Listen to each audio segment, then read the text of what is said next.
Hey guys, what's going on? My name is Akil and welcome to my first top 10 video of the year, guys. Yes, so as I promised, this week I'll be doing my first top 10 for the year, which is going to be my top 10 favorite fantasy movies of all time. And then Sunday I'll be watching Hotel Mumbai, guys. So yeah. Alright, so without further ado, guys, let's just jump right into the whiz. Alright, so this whiz, before I actually start, I just want to say one thing. I haven't seen every fantasy movie out there. I've only liked fantasy franchises, if you will, guys. So you will see a lot of franchises on this list, guys. So yeah. So once again, it'll be another controversial list, guys. So yeah. All right. So let's just start. Number 10 is Jason and the Argonauts, guys. Yes, this is a classic film, and this film is not really fantasy. It's more sword and sandal, if you will, or peplum, as it's originally called. But I put it on this list because it has fancy elements like monsters and gods and all that type of stuff. They're kind of they're counted as fancy things, guys, right? So yeah, and this story has sword fighting and all that type of stuff. It has some magical elements too, but really, it's a very fun classic fancy adventure. It's like an hour and 40 something minutes long, so it goes by very quickly. However, I really like the characters in this movie. Jason, Hercules, the gods watching over Jason as he goes on his quest. It's really a lot of fun, and I like the twists and turns they have, guys, in this movie. Also, the skeleton fight is and the Hydra fight at the end is really cool. I really like those fights, guys. So yeah. So this is a really great fantasy movie. I recommend you check it out. Probably the best film with the best effects from Ray Harryhausen out of the four I've seen, like Seven Voyage of Sinbad, Jason and the Argonauts, Golden Voyage of Sinbad, and Sinbad and the Eye of the Tiger. Out of those four, I only like this. All these four movies came in like this collection, Blu-ray collection set. So that's really cool. I can experience all those four movies on Blu-ray, and this is my favorite one. So yeah, it's a lot of fun, guys. Jason and the Argonauts. So yeah. All right. Next up at number 9, we have The Chronicles of Narnia, The Lion, the Witch, and the Wardrobe. So yeah. So yes, this is the first Narnia film released back in 2005. A very long film, but definitely worth it. Haven't seen this movie for the whole movie, I should say, for quite some time, guys. And the reason why I'm saying that is I've only seen bits and pieces when it's on TV or just some certain clips on YouTube, whatever. But this movie, the second half of this movie, like towards the end, it's very epic, and that's why all these movies are on this list. Because for me, fantasy is not just about the story, the characters, the world, but also for me personally, when it comes to fantasy, I love movies that are epic, and a bunch of these movies are considered epic movies. But for me, this movie isn't epic, I should say, but towards the end, it's really epic, guys. Right? There's this massive battle that happens. It's really cool, guys, and I love it. Best part of the whole Narnia franchise, without doubt, personally, is Liam Neeson as Aslan, the voice of Aslan the Lion. I love him. He's like the god of this whole place. Tilda Swinton as the White Witch or White Queen, whatever you want to call her. She's great too. The kids are really good in this movie, particularly the little girl. But everyone else is just as good as the little girl in this movie, guys. So yeah. This movie has a lot of great magical elements, a lot of great world building, and Narnia is just a great place to be in, guys. It's like Harry Potter, it's like Lord of the Rings, if you like all these magical worlds. And this came out in a time period where Lord of the Rings was done, but Harry Potter was still going on. Like by that time, they already had 3 Harry Potter movies, so this had to play catch up. But I thought it did such a great job establishing the whole world. And although I've only read one of the Narnia books, and that's for the which was also adapted into a film, which is not in this list, The Voyage of the Dawn Treader, which is probably my least favorite, but I still enjoy it. It's a very fun adventure movie. This movie has a lot going for it, and I thought they did it very well, guys. Yeah. Also, shout out to James McAvoy. Fantastic performance in this movie as Mr. Tumnus. He's great. Alright, number 8. Harry Potter and the Prisoner of Azkaban, guys. Yes. This used to be my favorite Harry Potter movie of all time, guys, but then changed. As you know now what it is, if you see my top 10 favorite movies of all time list, which I did last year, and yeah, but anyway, this movie is still really good. It's my third favorite Harry Potter movie of all time. There are 2 more on this list, so yeah, you can tell I love Harry Potter. But this movie works so well. It's really good, not just because of the visuals. Yes, Alfonso Cuarón, who directed this, he later went on to do Gravity and all that type of stuff. I never saw Gravity, but I heard it's really good. But this movie, the way he did it, it's visually stunning. I know he didn't do the visuals, but everything is so great about this movie, guys. And the way the time travel stuff, like the time travel plot and turn, the way it's all done in this movie, guys, it's really cool. Like the stuff with Hermione's time turner, and Harry and Sirius bonding, and the epic fight between Sirius as a dog and Lupin as a werewolf. It's really, really cool, guys. And the stuff with the Dementors, while creepy, still really, really cool how they managed to pull that stuff out, guys. And who cannot forget the iconic scene, Expecto Patronum, in this movie, guys. Expecto Patronum, guys. Yes, it's really cool. Professor Trelawney, I believe. I don't know how to say her name, but she's crazy, but still interesting, funny character. And we get to see Michael Gambon in this movie, Dumbledore, for the first time. Really great stuff. Absolutely love Prisoner of Azkaban. It's a very fun film. Very, very, very visually stunning. We get a lot of character building moments and Buckbeak. So yeah, and one of my favorite musical scenes, scores is of the whole Harry Potter franchise is in this movie. Buckbeak's flight, the moment when he flies off and flies, that scene is so iconic. I love that scene, and I love the score behind it, like the music behind it. It's great. All right, number 7. It's called, well, not it's called, but number 7 is Lord of the Rings: The Two Towers, guys. Yes, great fantasy film. The Helm's Deep battle is great. One of the most iconic battle sequences of all time in any movie, if you want to say that. I haven't seen this movie. In fact, I haven't seen the trilogy for a long time, guys, which is great because at the end of the, well, not great, but at the end of the year, I will be actually watching these movies again. So therefore, I can kind of remember everything clearly, guys. But from what I can remember, I still remember the Helm's Deep battle. I saw the battle on YouTube, like just bits and pieces, but nevertheless, the movie as a whole is still really good. Gandalf comes back. We get to see Frodo and Sam team up with Gollum for the first time. Gollum / Smeagol, and I love the part he's like, "You don't have any friends. Nobody likes you." Yes, and we get to see the Ents. We get to see Merry and Pippin team up with the Ents. We get to see a lot of great battle sequences in this movie, guys, and it's just a lot of fun. There's a lot of little quests going on, Frodo and Sam, Merry and Pippin, and all that. And then at the same time, you have this epic war that's about to begin. And I really like how the movie ends off with this line. Well, this is not the last line of the movie, but the movie just ends off towards the end. Gandalf's like, the battle for Middle-earth is about to begin. And it's really cool how he says that. So yeah, but nevertheless, great acting once again, fantastic performance, fantastic special effect, great directing once again from Peter Jackson, great musical score from Howard Shore, very epic movie. I love this.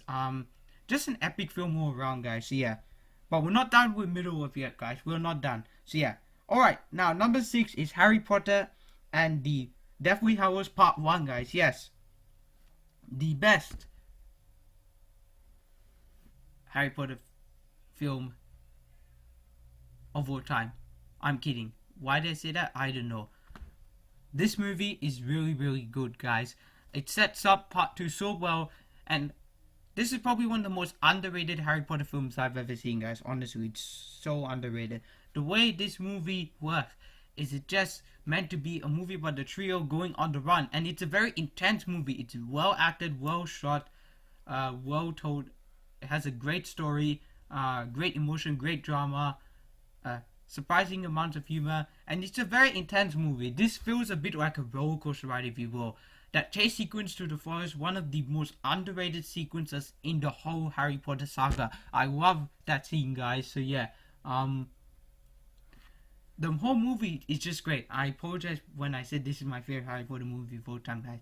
I don't know. I was gonna say something else, but I just wanted to say it just for fun, just to throw you guys off, guys, there. But no, second favorite Harry Potter movie of all time. Really love this movie. Great soundtrack once again, very underrated soundtrack, if you will. And the stuff with Godric's Hollow and all that oh, very great emotional stuff. And Nagini, Voldemort, everything's great in this movie. I mean, Ralph Fiennes is Voldemort. He's amazing in this movie for the limited screen time he has. And rest in peace, Dobby. Rest in peace. Great save, Dobby, by the way. Just great save. Bellatrix, why? Anyway, next up, number 5. Pirates of the Caribbean at World's End. The best Pirates of the Caribbean film I've ever seen, guys. Once again, another very epic movie. The longest film of the franchise. I love my long films, guys. Yes. It's just great stuff. It's about 2 hours and 40-something minutes long, if you will. It's just really, really good. The final part of this movie is crazy. I love the part when it feels like a western at one point in time in the movie. Like the music even makes it feel like that. Like Jack, Elizabeth, and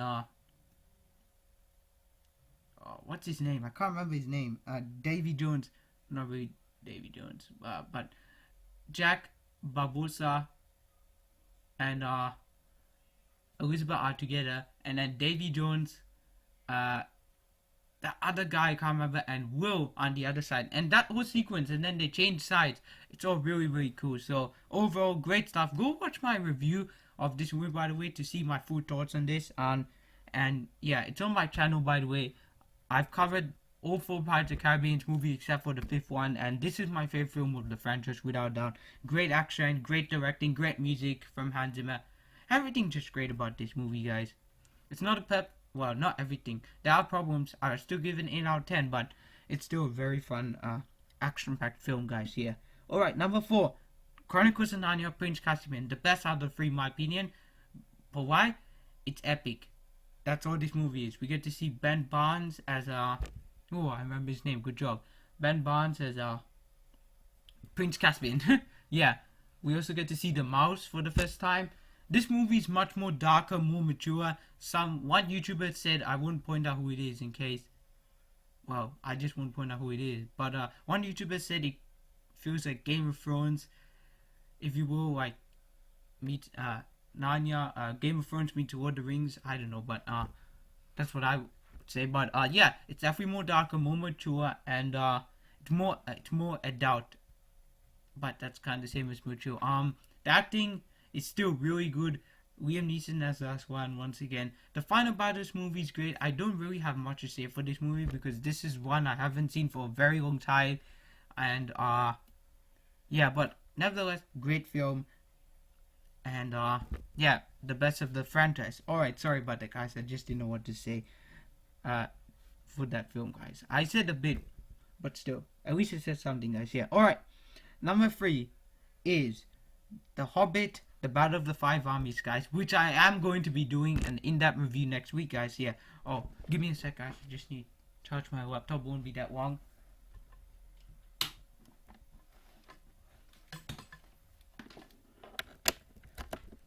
Alright, it's charged. Alright, back to this. Alright, so I was saying that this movie I'm going to be doing an in-depth review for, guys, next week. And yeah, can't wait to do that and talk about that film, guys. This is my favorite Hobbit film and my second favorite Middle-earth film out of the 6 live-action films, guys, in the middle of saga, franchise, whatever you want to call it. And once again, it's really epic. We get everything in this movie. Everything comes together, like what they did for Harry Potter, Lord of the Rings, and all that type of stuff. And it's just really, really epic. Smaug, great. Benedict Cumberbatch, greatest Smaug. Martin Freeman, greatest Bilbo. Ian McKellen, greatest Gandalf.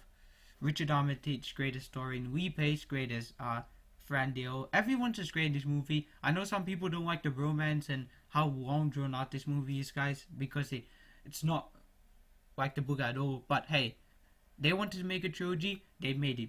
Peter Jackson, great job with this movie, guys. Yeah. Number 2, Hobbit, Return of the King.